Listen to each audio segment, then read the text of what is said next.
Boa tarde! Começa agora o Conexões dessa quarta-feira, dia 3 de setembro. Hoje nós vamos falar sobre o primeiro dia do julgamento sobre a trama golpista, que envolve o ex-presidente Jair Bolsonaro. Também temos informações sobre um novo modelo do Minha Casa Minha Vida, que é voltado para a classe média.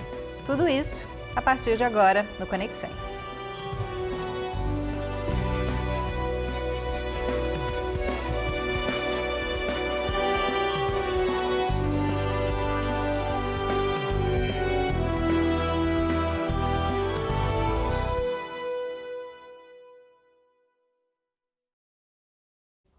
Seja bem-vinda e bem-vindo, você que nos assiste ao vivo pela TV UFG ou que nos acompanha pelo nosso canal no YouTube. Eu sou a Camila Maia, uma mulher cis de pele clara. Tenho cabelos escuros, longos e lisos e olhos castanhos claros. À minha esquerda está o professor Diego Barbosa. Ele faz a interpretação para Libras aqui no estúdio e se descreve como um homem de pele clara, com cabelos e olhos castanhos e barba cheia. Nós dois estamos de pé e atrás está o cenário, em tons de azul claro, cinza e vermelho. Também temos uma tela bem no centro, onde agora está o nome do Conexões. Daqui a pouco, nessa tela, vão aparecer as nossas matérias de hoje e também o nosso direto da redação. Mas para começar, vamos para as nossas informações nacionais no nosso Giro de Notícias. Integrantes da Comissão Parlamentar Mista de Inquérito, a CPMI, do INSS, aprovaram ontem uma proposta de envio ao STF, Supremo Tribunal Federal, de um pedido para autorização da prisão preventiva de 21 pessoas, que são investigadas por suposto envolvimento nos descontos ilegais que foram feitos em aposentadorias e pensões de milhões de brasileiros em todo o país. Naquela fraude do INSS que a gente falou tanto aqui no programa. O requerimento da auditoria é do deputado federal Alfredo Gaspar, relator da comissão, e foi aprovado por 26 votos a favor e nenhum voto contrário. Entre as pessoas incluídas nesse requerimento está o lobista Antônio Carlos Camilo Antunes, conhecido como Careca do INSS. E também o ex-presidente do órgão, o Alessandro Stefanuto, que foi exonerado do cargo no mesmo dia em que a Polícia Federal e a Controladoria Geral da União começaram essa operação chamada de Sem Desconto. A CPMI também pede a prisão preventiva do ex-procurador-geral do INSS, Virgílio Filho, e dos ex-diretores do Instituto, André Fidelis e Vanderlei Barbosa. Bom, e o Senado concluiu ontem a votação de uma proposta de emenda à Constituição que altera regras sobre o pagamento dos precatórios. Esses pagamentos são feitos pelo poder público a partir de uma determinação judicial. São pagamentos, por exemplo, de pensões e indenizações. E a PEC aprovada por ampla maioria deve ser promulgada até a próxima terça-feira. A partir dessa promulgação, os valores gastos em precatórios não serão mais contabilizados para o teto de gastos do governo federal. Essa medida também permite que estados e municípios refinanciem essas dívidas e tenham mais tempo para conseguir fazer o pagamento. A medida vale por 10 anos. O que os senadores defendem é que isso vai tornar os gastos mais previsíveis, já que as sentenças judiciais devem afetar o orçamento de forma menos direta. Agora falando do assunto do momento, Ontem as defesas de 4 dos 8 réus do núcleo crucial da tentativa de golpe de Estado disseram que os acusados são inocentes das alegações de terem atacado o sistema eleitoral brasileiro, as urnas eletrônicas e de terem tramado contra a democracia para impedir a posse do presidente Lula. E nós vamos ver agora, na reportagem da TV Brasil, os principais argumentos que foram apresentados pelas defesas dessas pessoas envolvidas nessa trama golpista que está sendo julgada durante essa semana no STF. Rodou. A primeira defesa a falar no julgamento foi a do ex-ajudante de ordens de Jair Bolsonaro, Mauro Cid, por ser o delator do esquema de tentativa de golpe de Estado. Os advogados defenderam a delação premiada e negaram que Mauro Cid tenha sido coagido nos depoimentos à Polícia Federal e ao Supremo Tribunal Federal. A defesa também explicou que o ex-ajudante de ordens jamais agiu, planejou, mobilizou ou redigiu qualquer documento relacionado à trama golpista. O que há efetivamente nos autos? Que Mauro Cid jamais elaborou, compartilhou ou incitou qualquer conteúdo golpista. Que não há sequer uma única mensagem de sua autoria, propondo, incentivando ou validando qualquer atentado contra a democracia ou contra o sistema eleitoral. O que há, Excelência, é o recebimento passivo de mensagens no seu WhatsApp, das quais, aliás, ele sequer fazia repasse. O advogado do ex-diretor da Agência Brasileira de Inteligência, o deputado federal Alexandre Ramagem, negou que o réu tenha usado o órgão para vigiar autoridades, esquema conhecido como a BIM paralela. A defesa explicou que Ramagem não atuou para orientar o então presidente da República e que ele, na verdade, compilava declarações públicas em documentos. Além disso, o advogado disse que o ex-diretor da BIM nunca atentou contra o sistema eleitoral brasileiro. Havia várias postagens públicas de Alexandre Ramagem em defesa do voto auditável, ou voto impresso, à época. Essa mensagem, ela não era exatamente uma orientação a Jair Bolsonaro, não. Era uma defesa do voto auditável. Era uma defesa de uma pauta que Alexandre Ramagem, certo ou errado, defendeu. Ele defendeu a adoção do voto auditável. Proposta rejeitada, assunto encerrado. A ministra Carmen Lúcia chamou a atenção do advogado Paulo Sintra pela confusão que ele fez entre os termos voto auditável e voto impresso, como se fossem sinônimos. O processo eleitoral brasileiro é auditável, íntegro, perfeitamente seguro, como se comprova amplamente. Voto impresso, desde a introdução do voto eletrônico no Brasil, não estamos tendo. A defesa do almirante Almir Garnier negou que o militar tenha colocado as tropas à disposição da tentativa de golpe de Estado. O advogado disse que não existiu uma reunião, citada na denúncia da Procuradoria-Geral da República, entre Garnier e o ex-presidente Jair Bolsonaro, na qual foram apresentadas minutas com estudos para a decretação de medidas de exceção. Sobre as críticas ao sistema eleitoral, ele defendeu o que chamou de liberdade de expressão. Se alguém disser que essa urna ela é sujeita a fraude, se essa urna ela pode levar a uma série de sabores, que a única maneira de se auditar não é a da urna eletrônica, é desse voto impresso. Isso, de alguma forma, configura golpe de Estado, atentado violento ao Estado democrático de direito. Então, nós temos que tolerar essas bobagens. A última defesa a falar foi a do ex-ministro da Justiça, Anderson Torres.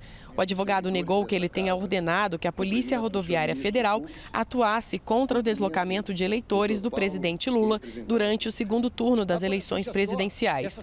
Também afirmou que o ex-ministro tomou providências para desmobilizar os acampamentos golpistas em frente aos quartéis do Exército e que ordenou o controle dos ataques às sedes dos três poderes, mesmo estando fora do Brasil. Uma outra fala de Anderson Torres que foi pego no celular de terceiro: não deixe chegar no Supremo.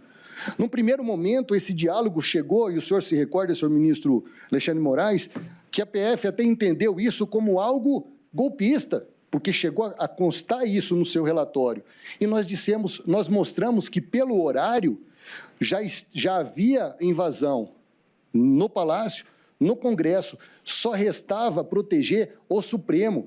E quando ele soube e viu a tentativa desesperada dele era de conter.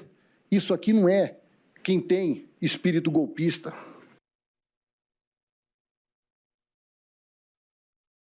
Bom, e o julgamento, dessa trama golpista no STF continua hoje, desde a manhã, dessa quarta-feira. O primeiro a falar, que estava falando até agora há pouco, era o advogado do general Augusto Heleno. Em seguida, também vão ocorrer as defesas de Jair Bolsonaro e de ex-ministros dele, o Paulo Sérgio Nogueira e o Walter Braga Neto. E essas defesas vão ocorrer durante o dia de hoje, caso haja tempo para isso. E o julgamento ainda permanece também na semana que vem e a gente continua falando sobre isso nos nossos próximos programas. Agora vamos falar de um assunto um pouquinho mais leve, mais calmo, e é uma celebração. Hoje é dia do biólogo, um profissional fundamental para estudar e preservar a vida em todas as formas.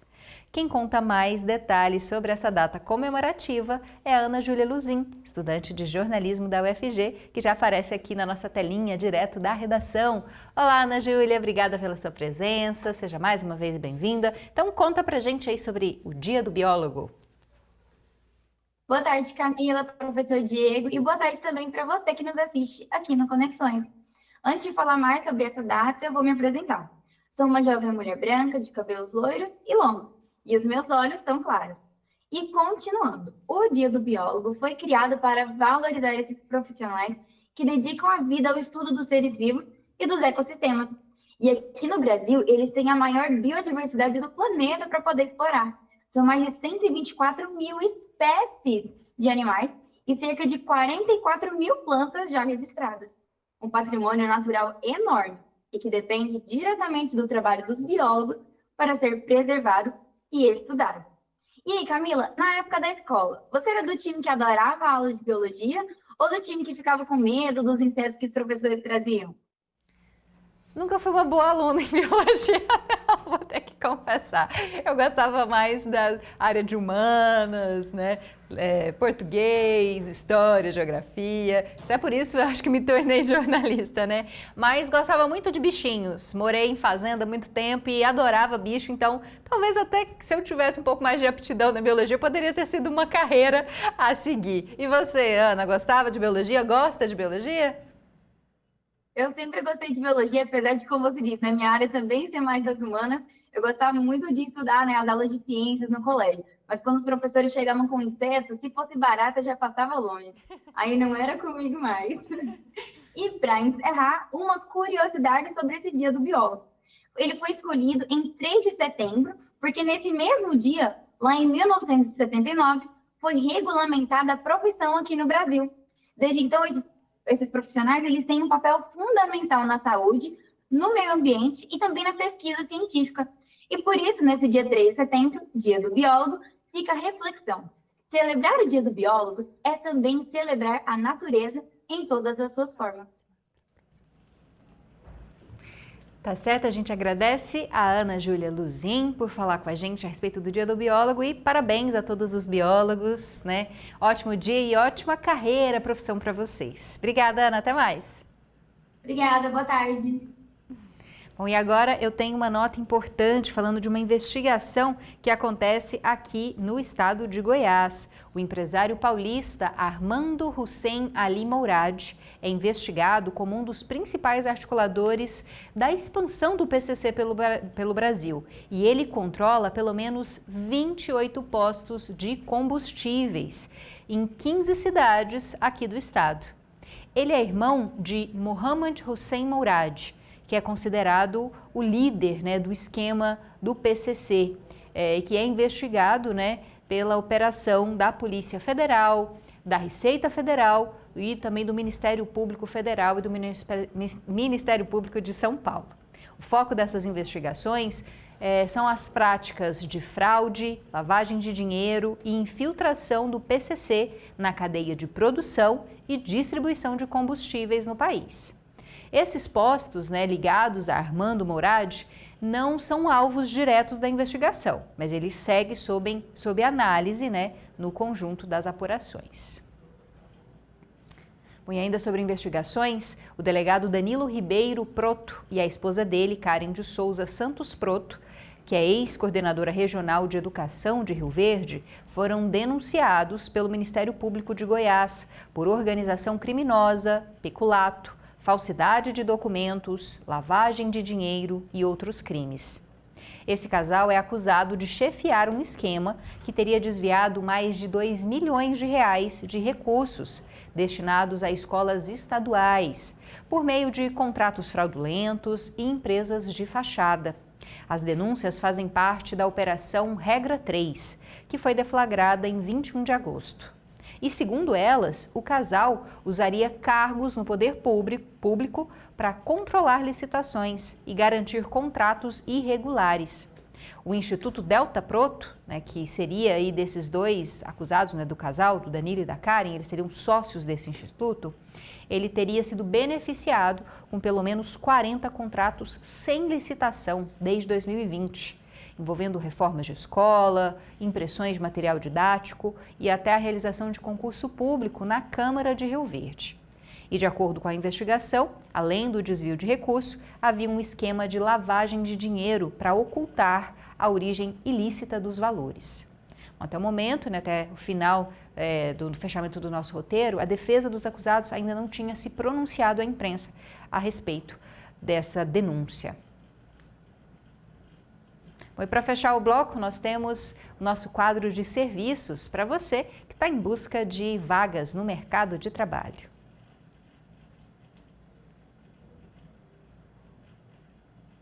Bom, a Fundação RTVE está com o edital aberto até o dia 21 de setembro. O processo seletivo tem 480 vagas, como você pode ver aqui na nossa tela.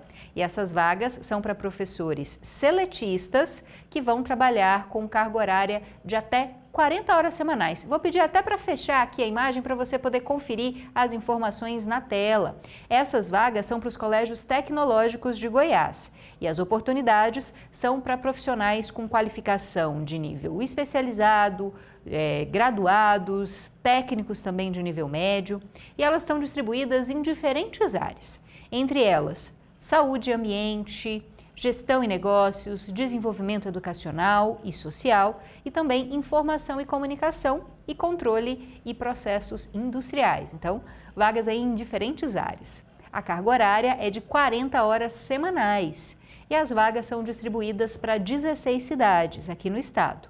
Entre elas Goiânia, Catalão e Goiatuba. E mais informações você encontra no site rtve.org.br, rtve.org.br, tá aqui na tela bem pequenininho, você pode conferir então essa vaga de emprego. Bom, e a gente já com essa divulgação de vaga já vai partindo para o final do nosso primeiro bloco, E daqui a pouco a gente tem mais informações importantes para você, principalmente sobre uma mudança do Minha Casa Minha Vida que amplia aí a possibilidade de financiamento de imóveis. Fica com a gente.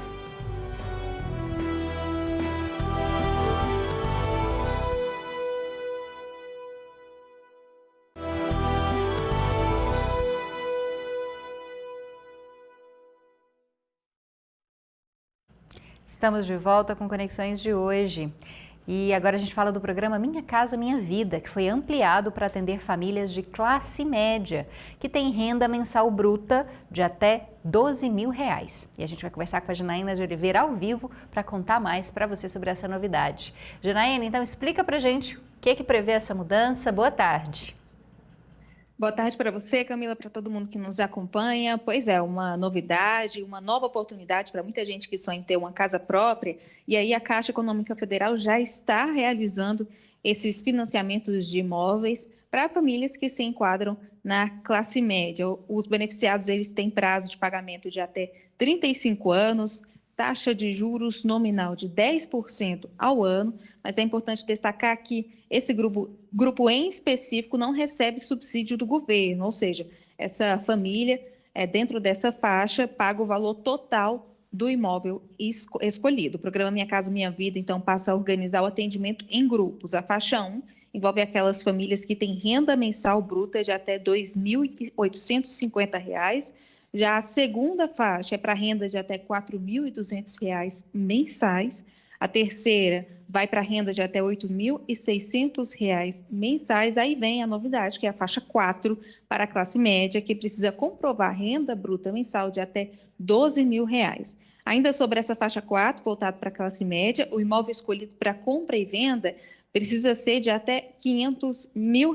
Então, fica a dica para realizar esse sonho da casa ou do apartamento próprio, pesquise sobre mais informações, com muita atenção e cuidado para não cair em golpes. O site oficial da Caixa é um bom caminho para você descobrir qual faixa você se encaixa, preparar os documentos necessários, e aí dá para fazer o cadastro tanto direto no site oficial do banco, quanto pessoalmente em alguma agência de atendimento. Aí é só aguardar a análise e ficar muito atento para não cair em golpes, qualquer ligação estranha, não passar informações pessoais, nem enviar nenhum tipo de documento pela internet, seja por aplicativo de mensagens ou de alguma outra forma, e desconfiar sempre. O site oficial da Caixa é o caixa.gov.br. Eu vou repetir, porque é o caixa.gov.br. A gente deseja sorte para todo mundo que vai tentar comprar a casa própria através desse programa. Volto com vocês aí no estúdio. Obrigada, Janaína. Fica aí a dica, então. Famílias que recebem até R$12 mil mensais, brutos, podem acessar o programa Minha Casa Minha Vida. Até a próxima, Jana. Bom trabalho. Até a próxima pra gente. E agora uma informação bem complicada. Um incêndio florestal de grandes proporções atinge a região de Pirenópolis desde o último sábado. Segundo o Corpo de Bombeiros, o fogo já consumiu aproximadamente 4.300 hectares de vegetação nativa. Isso corresponde a mais de 6.000 campos de futebol. Pelo menos 3 cachoeiras foram impactadas diretamente pelas chamas e pela fumaça. E as equipes do Corpo de Bombeiros fazem avaliações técnicas ao longo dos dias para verificar a necessidade de novas interdições preventivas, visando preservar a segurança de moradores, turistas e brigadistas. Em nota, a Secretaria de Estado do Meio Ambiente e Desenvolvimento Sustentável informou que o incêndio não afeta o Parque Estadual dos Pirineus, que é uma unidade de conservação ambiental. Bom, e agora a gente fala sobre um crime que infelizmente vem crescendo no Brasil. Segundo o levantamento do Instituto Fogo Cruzado, até a primeira quinzena de agosto, pelo menos 29 mulheres foram vítimas de feminicídio ou de tentativa de feminicídio com arma de fogo. Os companheiros foram responsáveis por 86% dos crimes. Confira mais informações na matéria da TV Brasil. Dentro de casa. Esse é o principal cenário dos crimes de feminicídio no Brasil. Nos primeiros 8 meses de 2025, 29 mulheres foram vítimas de feminicídio ou tentativa de feminicídio com arma de fogo. Quase metade estavam no próprio lar. Crescimento de 45% em comparação com o mesmo período do ano passado. O que chama a atenção dos dados é que esse número ele vem ano a ano crescendo, né? Então a gente tem um número muito alto de feminicídio e a gente não é capaz de interromper esse ciclo de violência, né? Mesmo sabendo como acontece, mesmo sabendo que é o companheiro, o principal algoz das mulheres. O levantamento considera 57 municípios das regiões metropolitanas do Rio de Janeiro, Recife, Salvador e Belém. Essas áreas são mapeadas pelo Instituto Fogo Cruzado, que fez um recorte sobre os crimes de feminicídio e tentativa de feminicídio com utilização de armas de fogo. A disponibilidade desse tipo de armamento aumenta a chance de um desfecho pior. Entre as vítimas de 2025, 76% não sobreviveram.